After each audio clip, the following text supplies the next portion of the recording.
François Bayrou, c'est le thème « Instruire ». Alors, instruire, pourquoi ? Parce que peut-être la situation en France, à l'heure actuelle, n'est pas formidable. Et parce que surtout, on a sans doute des marges de progression assez importantes dans le domaine de l'éducation. Vous l'avez sans doute entendu, aujourd'hui, au niveau européen, vous avez des systèmes de classement, et la France n'est pas très bien placée. On est 22e sur 65 États contrôlés par le système PISA. On peut faire beaucoup mieux, et il y a d'autres États en France. L'Allemagne est mieux classée que la France, pour lesquels on pourrait prendre peut-être pas modèle forcément sur tous les aspects, mais en tout cas essayer de rattraper et de refaire de l'éducation française le phare qu'elle a été il y a encore quelques années. Parce que la situation est claire, dans l'éducation, la situation s'est vraiment dégradée dans les 10 dernières années comparativement à ce qu'on peut voir dans d'autres pays.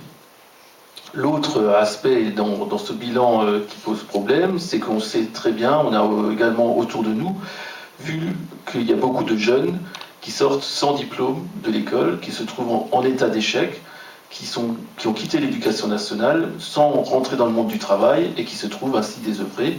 Et ça pose un véritable problème, tous ces jeunes dont on ne sait plus quoi faire. L'autre problème et la situation qu'on constate également, c'est une certaine démotivation également du corps enseignant. Comment, quand vous n'êtes pas vous-même motivé, pouvez-vous réussir à motiver une classe pour la faire progresser ?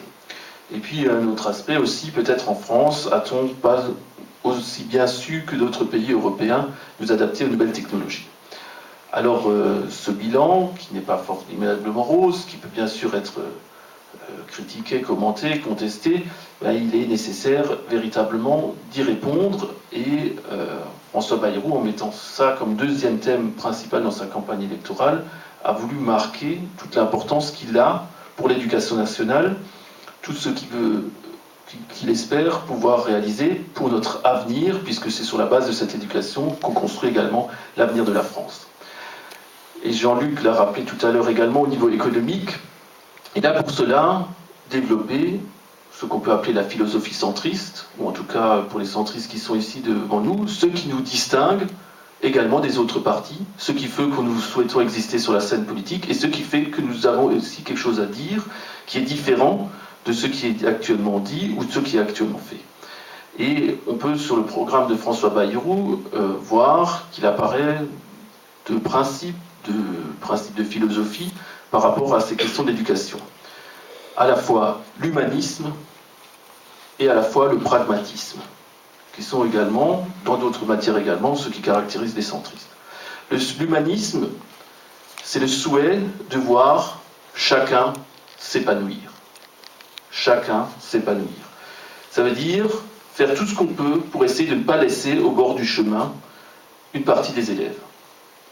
Et on le voit, cette logique, ce principe, ce qui doit nous guider, est contraire un peu à l'esprit libéral qui s'est abattu depuis quelques années sur l'école, ou en tout cas sur une partie de l'école. C'est de ne pas accepter que des enfants puissent ainsi être livrés à eux-mêmes, ou qu'il y ait une partie de déchets dans une vision très libérale des choses, où nécessairement il y a toujours une partie de la population qui ne peut pas suivre. L'humanisme, c'est aussi considérer les différences intrinsèques de chacun. C'est essayer de les dépasser, bien sûr, mais de ne pas nier ces différences et de prendre la réalité, la base de ces différences pour essayer justement de les dépasser. Et l'humanisme, à l'éducation, c'est aussi donner à chacun la possibilité de se repérer dans le temps et dans l'espace. C'est la vraie volonté de faire de l'école le moyen de donner une boussole à tous les enfants, une boussole qui leur permettra de se repérer dans le monde complexe. Ce n'est pas forcément leur instiller que des savoirs, c'est véritablement leur donner le moyen d'apprendre à apprendre, de leur donner les techniques, les moyens de pouvoir se développer.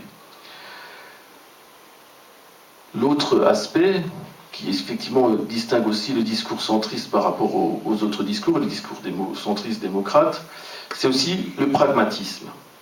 Alors le pragmatisme, c'est justement regarder ailleurs ce qui marche, tester ce qui marche pour après le généraliser, pour après pouvoir le mettre en œuvre. Alors le pragmatisme, c'est bien sûr partir de ce principe de réalité. Et ce principe de réalité s'oppose à l'école rêvée ou l'école fantasmée que certaines nous vendent, cette école des années 50, que beaucoup d'entre vous ont connue avec le maître en blouse blanche, mais sur lesquelles on ne pourra pas revenir. C'est de dire la vérité aux gens.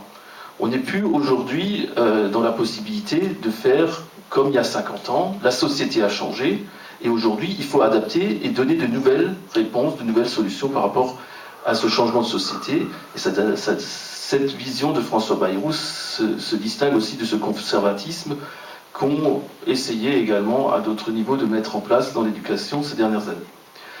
Le pragmatisme, c'est aussi d'arrêter avec le dogmatisme qui a caractérisé un autre côté de l'échiquier politique.